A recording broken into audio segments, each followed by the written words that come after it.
Ramayan episode 9वां। ऋषि मतंग के आश्रम में माता शबरी से भेंट करने के पश्चात श्री राम और लक्ष्मण पंपा सरोवर के दक्षिण दिशा की तरफ ऋषिमुख पर्वत की ओर महाबली वानर सुग्रीव की खोज में निकल पड़ते हैं। ऋषिमुख पर्वत पर पहुंचने पर वे दोनों भाई महाबली सुग्रीव का निवास स्थान खोजने लगते हैं। इसी दौरान महाबली सुग्रीव का एक गुप्तचर उन्हें छिपकर झाड़ियों से देख रहा होता है।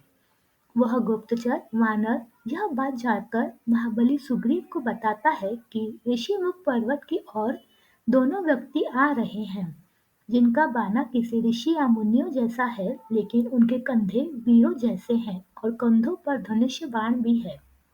यह जानकारी मिलने के पश्चात सुग्रीव के मंत्रीगण, जिसमें एक ऋषभ जामवंत, एक वानर गुप्तचर, सेनापति वानर नल और नील के साथ साथ महाबली अंजनी पुत्र हनुमान भी थे। वे इस बात पर चर्चा करते हैं कि वो दो व्यक्ति धनुष बाण लिए ऋषिमुख पर्वत की ओर क्यों आ रहे हैं। कहीं वे सुग्रीव के भाई और शत्रु वानर राज बाली के गुप्तचर तो नहीं। तब उनमें से सबसे वृद्ध जामवंत जी कहते हैं कि यदि वे गुप्तचर होते तो उनके कंधे पर धनुष्य बाण नहीं होता। कुछ का यह मानना है कि वे दो व्यक्ति राजा बाली के विशेष सैनिक हो सकते हैं, जो सुग्रीव को मारने के उद्देश्य से आए हों। बहुत देर तक मंत्रणा करने के बाद जब कोई निष्कर्ष नहीं निकल पा रहा था, तब सुग्रीव ने चतुर और बुद्धिमान महाबली हनुमान से सहायता मांगी। उस समय महाबली हनुमान जी राम के ध्यान में भी मग्न थे। जब सारी बात हनुमान जी को बताई गई तो उन्होंने निष्कर्ष किया कि वे अपना रूप बदलकर उन दो अनजान व्यक्ति के पास जाएंगे, उनका परिचय जानकर मांगेंगे और आगे की कार्रवाई करेंगे। राम लक्ष्मण से हनुमान की भेंट। तब हनुमान जी ब्राह्मण पंडित का रूप धारण करके श्री राम और लक्ष्मण के पास जाते हैं। वहां जाकर हनुमान जी राम और लक्ष्मण जी से पूछते हैं कि आप कौन हैं और आपका परिचय क्या है।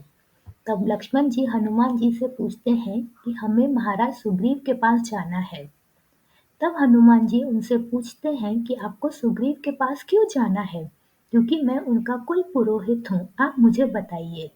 बहुत देर तक जब हनुमान जी और लक्ष्मण जी बहस कर रहे थे कि पहले वे एक दूसरे के सवालों का उत्तर दें, अंत में लक्ष्मण जी बताते हैं कि हम अयोध्या के राजकुमार हैं। मेरा नाम लक्ष्मण है और ये मेरे बड़े भाई श्री राम है। श्री राम का नाम सुनते ही हनुमान जी को अपने आराध्य श्री रामचंद्र ध्यान आते हैं, जिनकी वे वर्षों से भक्ति कर रहे हैं। वही श्री रामचंद्र उनके सामने खड़े हैं।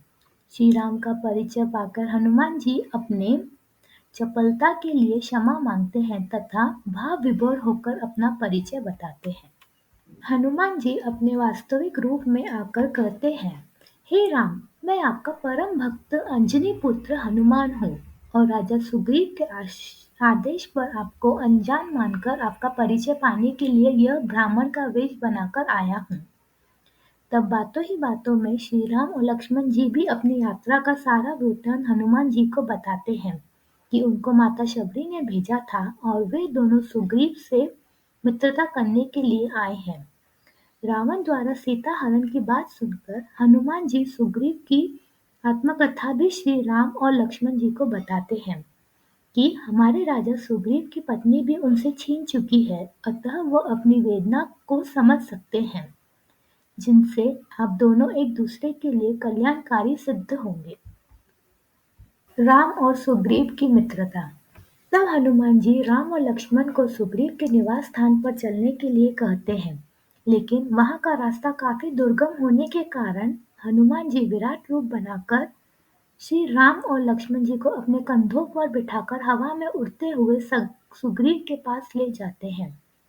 श्री राम लक्ष्मण के सुग्रीव से भेंट होने के पश्चात वे दोनों एक दूसरे की आत्मकथा बताते हैं तथा एक दूसरे की सहायता करने का वचन देते हैं। वहीं पर हनुमान जी लकड़ी द्वारा अग्नि प्रकट करके राम और सुग्रीव की मित्रता की शपथ लेने के लिए कहते हैं। सुग्रीव और श्री राम की मित्रता होने के पश्चात सुग्रीव श्री राम से कहते हैं कि मित्र हनुमान ने हमें आपकी पत्नी सीता के हरण का सारा वृत्तांत बताया है। इसलिए मैं माता सीता की खोज करने में आपकी पूरी सहायता करूँगा। जब आपका कार्य सफल हो जाएगा, तो मित्रता के कारण आपको भी मेरा कारण सिद्ध करवाना होगा। मैं आपसे ये आशा रखता हूँ। सुग्रीव की बातें सुनकर श्री राम कहते हैं, हे मित्र, मित्रता का अर्थ यह नहीं है कि पहले आप मेरा कार्य करें और बाद में मैं आपका कार्य करूं। मैंने आपसे मित्रता की है, इसलिए मेरा पहला धर्म यह है कि मैं पहले आपकी समस्या तथा कष्टों का समाधान करूं। हनुमान जी ने मुझे आपके भाई बाली और आपकी शत्रुता के बारे में पहले ही बता दिया है। और बाली ने आपके साथ अन्याय किया है, इसलिए आपका मित्र होने के नाते पहले मैं आपकी पत्नी तथा खोया हुआ राज्य वापस दिलाऊंगा। मैं आपको यह वचन देता हूँ कि बाली कल का सूर्यास्त नहीं देख पाएगा। और अंत में श्री राम कहते हैं कि मेरे रघुवंश के यहाँ परंपरा है कि प्राण जाए पर वचन न जाए, इसलिए मैं अपने प्राण देकर भी अपना वचन निभाऊंगा। अगला एपिसोड देखने के लिए चैनल को सब्सक्राइब करें और हाँ, अपने दोस्तों और रिश्तेदारों को शेयर करें। धन्यवाद।